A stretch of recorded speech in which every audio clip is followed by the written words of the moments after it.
North America rolls out its first hydrogen train, and have investments in hydrogen stalled.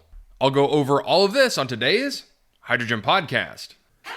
So the big questions in the energy industry today are, how is hydrogen the primary driving force behind the evolution of energy?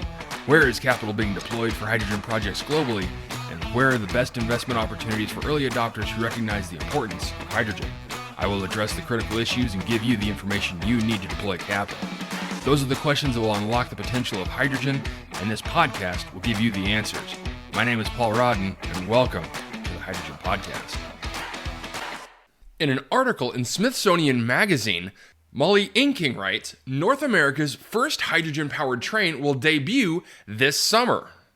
Molly writes, this summer, North America's first zero-emission train will start running in Canada. The hydrogen-powered train de Charlevoix will run a 90-minute route between Parc de la Chute Montmorency, the site of an almost 300-foot waterfall located outside of Quebec City, and Baie Saint Paul, a picturesque riverside town known for its art galleries and local food scene, reports the independent Joanna Whitehead. Developed by the French company Alstom, the train has been in the works for a decade. The project is a triumph for North America, though European countries beat Canada to the punch. Germany started testing the world's first hydrogen-powered passenger trains in 2018, going on the rollout fleet in 2022. The German Karadia Island trains, also made by Alstom, can reach speeds of 140 miles an hour. A single tank of hydrogen can last for more than 600 miles. Germany's trains are, quote, a model for the rest of the world and, quote, a milestone on the road to climate neutrality in the transport sector.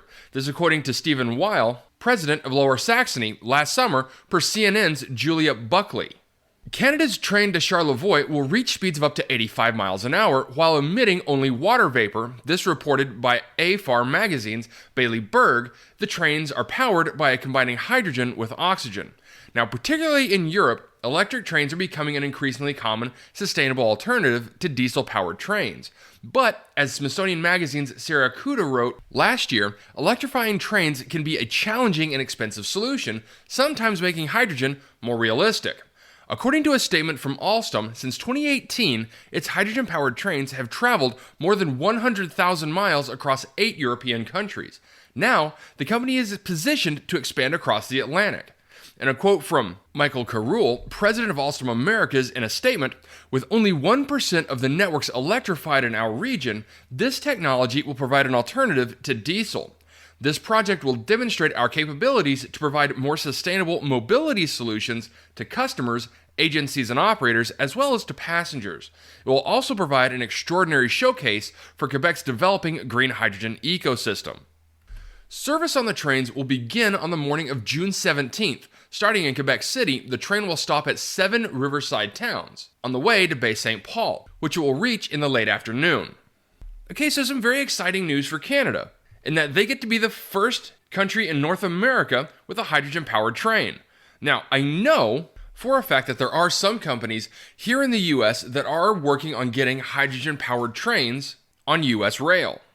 Now, one of the interesting things I think about trains, especially freight trains here in the US, is that they are already electric, but they're diesel electric, meaning it should be pretty easy to swap out a diesel generator for a hydrogen fuel cell system. And with what I believe will be more micro hubs popping up across the United States, refilling a hydrogen-powered freight train should be relatively easy. Next, in an article from Hydrogen Insight, Agneta Klevstrand writes, not a downturn. Hydrogen investment has slowed in 2023 despite huge appetites from investors. Agneta writes, investors want to plow money into clean hydrogen facilities, but there's a lack of investment targets available due to permitting and regulatory constraints on existing projects. This coming from a senior analyst to Hydrogen Insight. Last year saw record levels of investment in the hydrogen space, $5.7 billion in the first 11 months of 2022, more than 50% growth year on year. This according to market analyst PitchBook, with money going into everything from early stage startups to more mature infrastructure companies. But so far in 2023, hydrogen-related funding, tracked by Hydrogen Insight, is far behind the pace of hydrogen investments last year. Peter Gardette, Executive Director for Research and Analysis at S&P Global Commodity Insights, agrees that hydrogen financing has been slower this year, but says, quote, "I think it would be unfair to characterize it as a downturn." He continues to say there was a major rush to capital allocation last year as the implications of the IRA became more widely known, and now there is a positively frenetic effort underway to get projects sufficiently ready to put that capital to work. As green hydrogen projects are still waiting for rules around subsidies to be signed off in the US, the EU, the UK, and elsewhere, developers are largely waiting to take FIDs, but Gardette does not believe the lack of clarity over financial support is slowing investment. He says the pace of fundraising for hydrogen in particular, but across all energy transition investment areas, has far outpaced the amount of available projects to invest in. He continues to say several funds were raised in the idea that they'd be able to allocate capital towards construction and engineering quickly. But the fact is that often the road just to get to FID on projects of these size is generally counted in years. When raising funds that have a traditional 5 to 7 year investment horizon, there are simply not enough hydrogen projects that could reasonably finish in that amount of time to justify maintaining the late 22 pace of fundraising. Gardette believes that regulatory uncertainty from the EU and lack of details on the US IRA are not likely to hold investors back. He says the legal clarity from EU and the details on the IRA credits would be helpful, but investors have demonstrated they are more willing to act in advance of government actions if they think a market is emerging.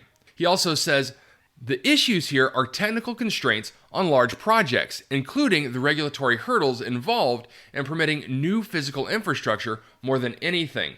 He also adds that inflation may play a role in slowing down development as some project developers wait for renewable costs and labor costs to come back down before beginning construction. But for now, that is a theoretical issue for most projects.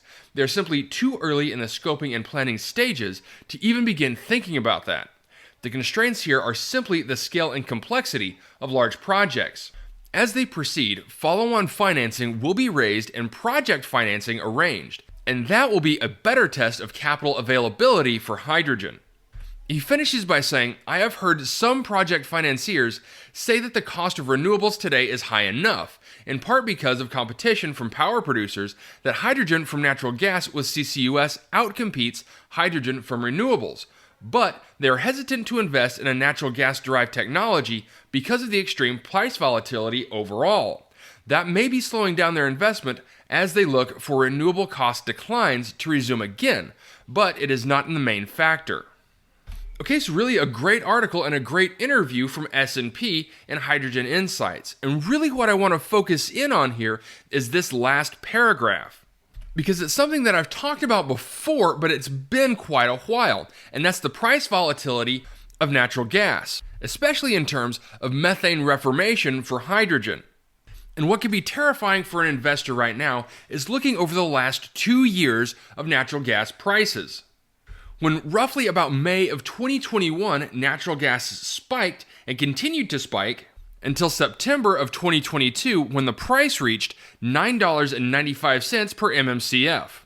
Now that price point is back down, where as of this recording, it's $2.34 per MMCF. That's quite a bit of volatility over the last 2 years, but I think we can all agree that the last 2 years were quite a bit of an anomaly. But there are other options also on the table. For instance, microhubs that I talked about earlier could include project investments from natural gas operators, wherein they decrease their price for their natural gas in order for project buy-in. All right, that's it for me, everyone. If you have a second, I would really appreciate it if you could leave a good review on whatever platform it is that you listen to. Apple Podcast, Spotify, Google, YouTube, whatever it is. That would be a tremendous help to the show. And as always, if you ever have any feedback, you're welcome to email me directly at info@thehydrogenpodcast.com. And as always, take care, stay safe, I'll talk to you later. Hey, this is Paul. I hope you liked this podcast. If you did and want to hear more, I'd appreciate it if you would either subscribe to this channel on YouTube or connect with your favorite platform through my website at www.thehydrogenpodcast.com. Thanks for listening. I very much appreciate it. Have a great day.